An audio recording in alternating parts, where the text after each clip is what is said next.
What if there was a safe space for you to explore artificial intelligence? What if there was a team of friendly professionals waiting to help you examine what you can do with AI in your courses? Welcome to the world of what if.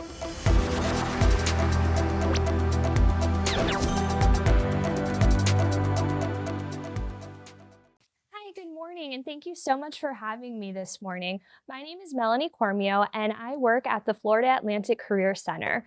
And today I'm really excited to be leading this conversation on preparing career-ready graduates in the age of AI. This is such an important topic and something that we hear a lot about and get a lot of questions for. So I'm excited to share with you some of the insights. At the Florida Atlantic Career Center, our mission is to support students, alumni, and employer partners, as well as faculty and staff, in building toward a successful future. We want to make sure that our graduates from Florida Atlantic are ready for their next step. The next step could be going on to graduate school or professional school. It could hopefully be getting a full-time job, maybe starting their own business, or taking some time to explore what's next. Whatever our students' destination is, we want to make sure that while their time here at Florida Atlantic University, that they are equipped with the right tools to help make them career ready. And that's what we do at the Florida Atlantic Career Center. But today, we really want to spend some time to talk about understanding how artificial intelligence, or AI, is in today's workforce. What is artificial intelligence, and how is it really working currently in the work? So right now, AI is transforming all industries. This isn't just something that's happening in engineering or tech. This is happening everywhere. No matter what discipline you're in, or what industry, or what kind of job you might see for your future, AI is here. It's not happening tomorrow, it's happening right now. We see that AI is automating repetitive tasks and reshaping what work can look like in the workplace. It's expanding into new career opportunities, which we're going to talk a little bit more about, not just in the machine learning area or data analysts. It's going to be affecting all kinds of roles and bringing on new roles that never even existed. We're going to have new skills for our future workforce, digital literacy. We need to know how to adapt to this AI market. And most importantly, we need to know that AI and human is collaborative. That means that we are going to be working with the AI, not against it. It's not here to take over, but how can we be working together to make everything working well? So what types of AI are there, and what's their task type? I say this because these are the areas when we're talking about the world of work or examples of work that we see it being impacted. We have what's called generative AI. This is the AI that most people are most comfortable and familiar with. This is where it's going to create new context. It's going to create text or images or coding or some audio. These are used on platforms like Copilot, ChatGPT, Claude, all of those different areas that you may be using. Our students are really using generative AI right now to make workout plans or look at recipes, or can you proofread this for me? So that people are very comfortable in this generative AI part, but there could still need some gaps in what kind of prompts they're using, or they're most familiar, I should say. Then we have that predictive AI. This is the next level that's going to use data to analyze and forecast what's happening next. We see this a lot happening in the financial sector. This is what the stock market looks like. This is what's going on. What could happen next? What's that predictive analysis?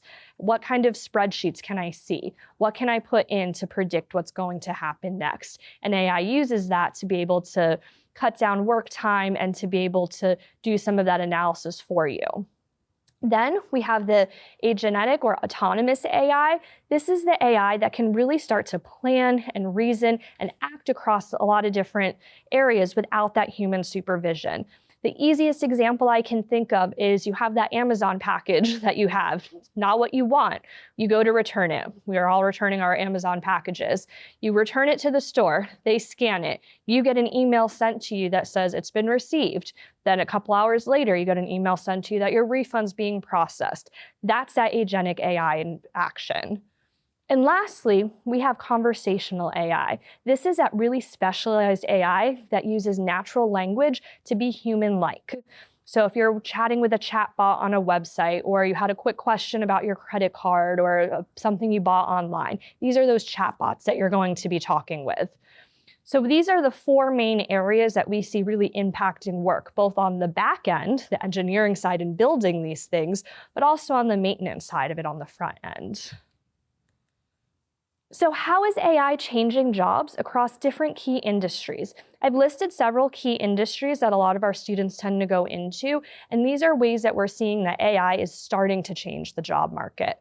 Firstly, in healthcare, we have the robotic assisted surgeries and those tools that are used to help actually perform medical procedures. Doctors are using it to help with clinical diagnoses. They're using it to help improve their care. Nurses are using it to help chart notes. We've seen AI in arts and media. It's going to help with some artistic conceptualization, working to collaborating on new sounds or visuals that may have needed a lot of technology or cost a lot of money to create. Now AI is able to do things a little bit quicker to help craft new ideas and aiding with design. AI in education. All of us are in education, so we really see this at the forefront. It's really starting to personalize and adapt to students' needs, especially in the K through 12 system. It can help with grading. If you didn't know that, that's something you can use AI for. It can help you plan interactive lessons. And as we're using it here at Florida Atlantic with some tools, it can also flag plagiarism. We see AI used in business and finance. What does that look like? That's detecting fraud, looking at credit, automating working with customers and clients. It'll help reduce some of that human errors and replace some of the delays that may have happened when it was a human on the other side. We see AI in construction and natural resources. So it's helping to predict that data, looking for risk, helping with the design. So we are seeing AI not just in these industries, but all over that you're going to see AI in the impact. But what's the AI reality right now, today in 2026? Right now in 2026, it's still changing. What we had yesterday might look different today. What we have is going to look different in 6 months. Some of the things I might be talking about may have already changed in 6 months. So you have to have that awareness. But what we do know is that AI is reducing some entry-level roles, and that we have seen some slower hiring in the class of 2026 in some of the AI exposed fields. We know what we see today, again, can change tomorrow. Even when I was preparing for this presentation, there's a lot of articles and databases and research that was done in 2024, 2025, or the early of 2025. I knew that probably wasn't the best information because this is always being updated and learned. We know that AI is in demand, especially in the state of Florida. We've seen a surge of 423% roles in AI engineers and data scientists, which is offering some increased strong salaries and growth. So we do know that there are new jobs emerging. However, what we also know is that there are some risks. There's biases in AI decisions. There's a lot of misinformation, which we're going to talk a little bit about on a next slide. There's some privacy concerns. And currently, there's no federal policy or universal standards. So how one company uses AI or industry may look very different at another place. We'll learn that some companies are all in, some may not be. So there's really no definitive answer at this point, as it's still being developed and learned. We also know that the humans or people, us, our students who understand this are going to be the most valuable employees. We want to make sure that they have a really good understanding of what AI is right now and what that's going to look like. So let's take a look at some of the new and emerging AI career opportunities. Again, not all of these are that cybersecurity or in the engineering or computing world. We have a need for an AI ethics specialist. These are people who are going to make sure that things are fair, transparent, responsible, and being used accordingly. If you think of some of your own disciplines, whether it's counseling or media or the sciences, there's ethics and procedures that you follow in your industry.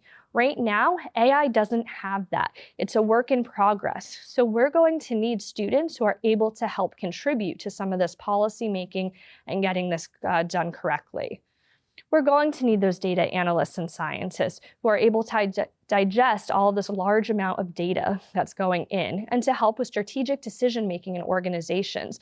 So people who can work with businesses or work with industries to say, almost in a consulting role, this is how you can best use AI. We have what's called prompt engineering. If you would have Googled prompt engineering a couple years ago, this would have never come up. This is being able to craft instructions on how we really optimize AI. So people who are, their jobs are to figure out what is it, how can we make the AI work better as you're putting things in? How can we get more accurate responding? How can we make this more human-like and help feel more like that emotional connection? And this is being used in all fields, whether it's writing, music, marketing, all fields are using this type of prompt engineering. And then of course we need cybersecurity. Every day we're hearing a breach happened here or a hack here. And in AI, a lot of people are putting some sensitive information into these AI analyses. So we need people there who are going to be building ways to protect our systems against data breaches and hacks. And so for that advanced security. So what is the national data saying? We went over some generalizations. We know that there's a lot of news headlines about AI taking over jobs and AI is the future. So we know that is happening right now. But when we look at the data and the research, especially in the world of work, we tend to go to, in the Career Center, what our best practices is through the National Associations of Colleges and Employers. They do a lot of surveys and research, really talking to both employers and students about the outlook of hiring, entry-level positions, and recent graduates. So the 2026 Jobs Outlook, which was recently created and came out, said that 13.3% of jobs require you to have those AI skills. These are all jobs. So these aren't just our recent graduate jobs. These are more professional jobs. These are people with years of experience. So we see a little bit more there compared to our entry-level job posts that now require AI skills is only about at 10.5%, which shows, yes, this is most likely a lot more than it was in 2025, but it's not 100% that you need to know AI skills at this current moment. Again, this can change in 6 months, a year from now, but currently today, this is what the national data is saying. We're also seeing that there was research done, is AI replacing entry-level jobs? So we're seeing that a staggering 61% of companies and employers are not replacing jobs at this time. They might be thinking about it. About 25% of them are unsure that they could be replacing it. And they're having some of those discussions happening. So that's happening right now at the current time. But again, still 61% not replacing. That is really good news for our recent graduates. And even in the next 3 to 5 years, they're not looking to, when I say they, companies and employers are not looking to fully replace positions with AI. Where we do see some increases is augmenting. So what does that mean? That's using AI within your position. In this data set, it shows that 31% are a little bit unsure about the augmenting and if that's going to continue. We know that 27% are not augmenting. It's a lot smaller of a percentage compared to that 60 that's not replacing. So know that they are having these conversations. About almost close to 26% of companies are seeing how can we start using AI to augment. So that is something that is being looked at. And we can know that close to 15% of companies are looking at augmenting in the next 3 to 5 years. So we know right now, as we have students with us, this is the time to start preparing them on how they can use AI to properly integrate into some of the skill sets they're already learning. And then to localize this data a little bit more at the Career Center, we have done some surveying and talking with employers to find out those that are hiring Florida Atlantic students. So these are employers that come to career fairs. These are employers that are in our Handshake job database, employers that are here on campus. So these are people who are actually hiring our graduates. We ask them a series of questions to learn a little bit more about their hiring needs and what they're looking for in terms of AI. And these 5 themes emerged from that. Before I jump into this, I see we have a question in the chat.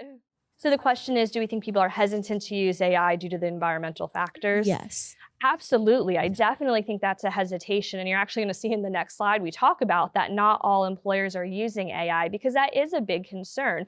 To run all of these large machine learnings and tools, it's going to have an impact on the environment. There's going to need, cooling centers created and new energy centers to be able to do this. So I definitely agree that there could be some hesitation in that area. That's a great point. Thank you for bringing that up. But some of the themes that we see that have emerged is that AI is mostly used for administrative tasks at this time. So we talked about that generative AI in the previous slide. That's how we're seeing both in work as well as our students using AI. So this is proofreading emails, looking at some documentation, using Copilot or Grammarly or other low-risk admin tasks. That's really the core of what we're seeing right now. So it's not exactly transforming industry yet, and it's mainly being used to help as an assistant to make things a little bit more efficient in the workplace. And to the point that the person in the chat mentioned, across industries, AI may not be being used yet. When we spoke to employers, we hear, no AI for us. Nope, we're not using AI. It's not important right now, or it's just not, it doesn't fit in with what we're doing. So this is a very true piece that I think sometimes doesn't really get talked about because the assumption is AI is everywhere. We're using AI, AI, AI. However, not all employers or companies are. So if you are someone who, that's a core value of yours, that AI may not be for you, or it may not fit well with what you want in your work values, a company like this might be something that's going, a company that's saying these things might be a better fit. So we do know that AI adoption is not even, and it's definitely has some hesitation. We're going to get into a little bit of that because that's also what we've heard from our employers too. So we know that critical thinking is still valued more than AI. We hear things like students need to learn how to evaluate. They need to read critically, verify facts, avoid what's called AI hallucinations. AI hallucinations are when you put a prompt into the AI or some data, predictive analysis, and it brings you this beautiful response. It's really well written. It sounds really, really good. It sounds so true. They even cited the Harvard School of this to say this is so true. But when you dig a little bit deeper and go a little bit further, you may realize that study never actually happened, or this is just the AI made it up. So you really need to learn how to think critically and not rely on AI. And in the classroom, teaching our students how to fact check, just as when they write a research paper or are using certain citations, we teach students how do we properly fact check. We need to take that a step further and start teaching how to think critically when it comes to AI. We know AI can be helpful, but we really need to understand those ethical guidelines and not use it as a crutch. So we want students to be aware that AI hallucinations even exist. I'm pretty sure if we ask some of our students, they would have no idea what that even is. So part of what we need to do is start educating our students on these areas. And they should be trained not just on how to use the AI, but to question it, to have those critical thinking skills. Across the areas, we see there's different compliance barriers that shape AI usage. We hear from employers that some companies are just not allowed to use AI in what they do. Currently, police departments are barred from using Gen AI in reports. So our students still need to know how to write and use communication skills to write a detailed report and have good grammar, because not all places are allowing that for notes. Again, this may change in the future, but right now, they can't legally use generative AI. Some of the defense related and engineering, it's banned due to data and security risks. So students, as they're doing their research into different companies and industries, they need to be aware of what industries they might be interested in or companies, and if they're going to be using this. We know the government has different firewalls and gatekeeping to protect those systems. So we need to not only include policy literacy, but looking at that education. So we have to look at that and be trained in that to be able to know how is this being used correctly. And the fifth area that we've noticed as an emerged theme from our employers is that authenticity matters. Soft skills remain critical, even in an AI world. So in the world of work, what does that look like? We have a lot of students that are going to be graduating in May, and we know that they're starting to get their resumes prepared and applying to positions or applying to graduate schools. We don't want their materials to sound too AI generated. Employers and HR representatives and admissions, they look for AI generated material. They know how to spot those weird boldings or those headings, or if something just doesn't sound right or is overly generalized, or what's called the rule of three, where they list 3 skills in a row on a resume. They know these pieces. So we need to make sure that our students are not losing their voice while using these tools. These tools can be very helpful. We don't discourage students from using AI to help in their resumes, but they need to do it in a critical thinking type of capacity, because we hear from our employers, they still want to hire that student. They're not hiring the AI, they're hiring that student. And employers really value those people skills a lot more than some of the AI skills. We want students to still be what they call people focused. So career services, along with the help of everyone in the university, we still need to teach students not to lose their voice. We don't want them to lose being authentic in their schoolwork, their papers, their job applications. We still want to see and know that student. So with that being said, it's the same skills, but enhanced with AI knowledge. So what does that look like? The best way I can think of this is a self-driving car. You go into a self-driving car right now, you may have been driving for 20, 30, 40 years, you're in that self-driving car, it's working, you're not having to do anything.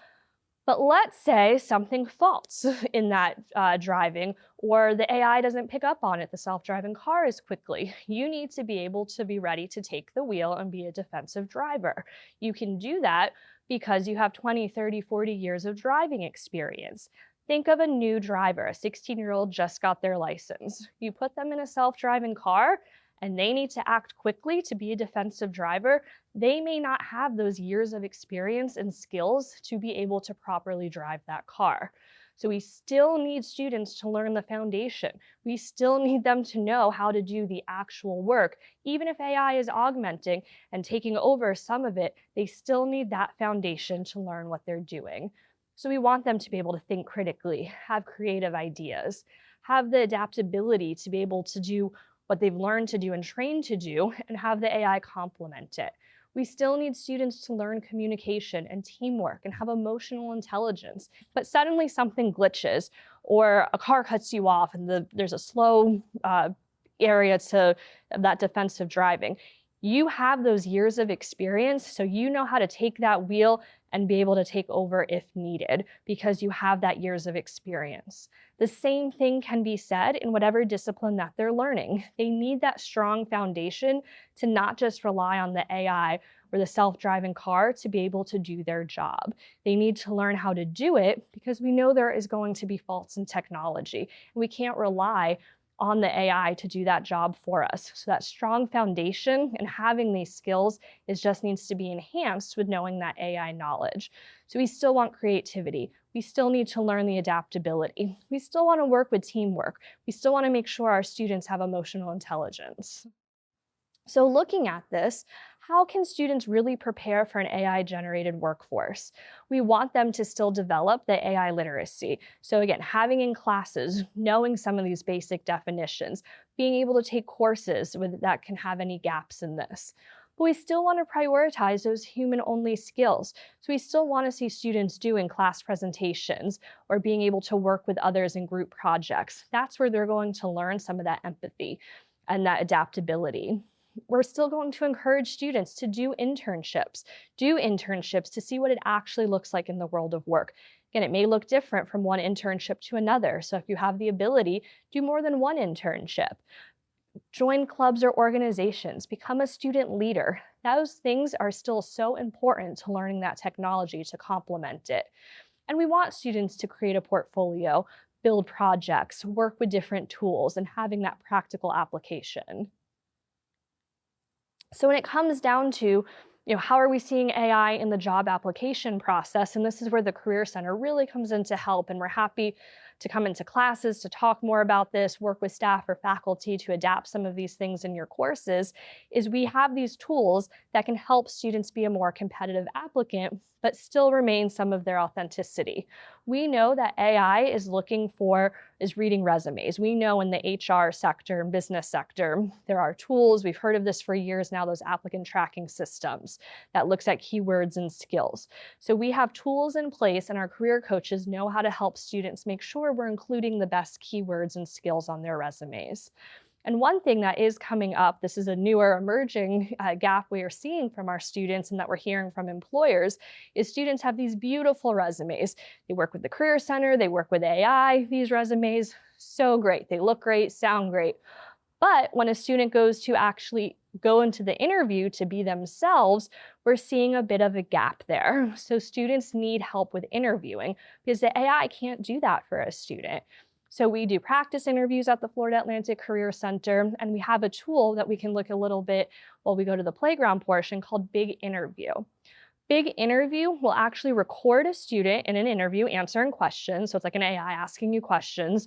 You answer the questions, and then you get instant feedback. It can even ask you technical questions and tell you if you answered it in a relevant way. This is completely free and available to all Florida Atlantic students. As students are in the application processes, they need to be aware that they might be talking to AI. They may not even be talking to a recruiter at first. It used to be just I'm applying to an AI with my resume, but now we hear from a lot of recruiters and employers, they're implementing like AI chatbots on their human resources page, or they actually might be messaging back and forth to help you complete your application. So we want students to be building an AI-enhanced portfolio to help them obtain these skills. There's things called GitHub projects that can help. There's different AI-assisted designs. And another tool that we have here at Florida Atlantic that's free to all students and faculty and staff is called LinkedIn Learning. LinkedIn Learning can give you tools and skills to help you fill any gaps that you may have. And as we conclude today's presentation, the one piece we want everyone to remember is that we're working together with the AI. It's not all or nothing. It's not AI's taking over. It's not we hate AI, or it's not that. We want to learn how to really work together. We want to know that we still need those complementary strengths of what humans bring, the creativity, the empathy. But AI can excel in some data processing and some repetitive tasks. It can augment and complement the job that you're doing to make it a little bit easier or a little more effective. We want people to learn some of the AI tools, but being aware and having those critical thinking skills to know when to question it. We know that people are going to oversee the AI, so they need to know how to have proper ethics and policy and create a safe work environment and a safe work AI environment. So we really want to start empowering our students, even in small ways, to see how can we start adapting and learning parts of these things. Even if we're not putting AI into our curriculum, we should at least be mentioning it, teaching students how to question it. And that's really where we can work together. So at this time, I will open it up for any questions. If you don't have a question immediately right now and want to connect later on, feel free to send me an email, connect with me on LinkedIn, and I'm happy to further this conversation within the playground or outside the playground. So thank you so much for having me today.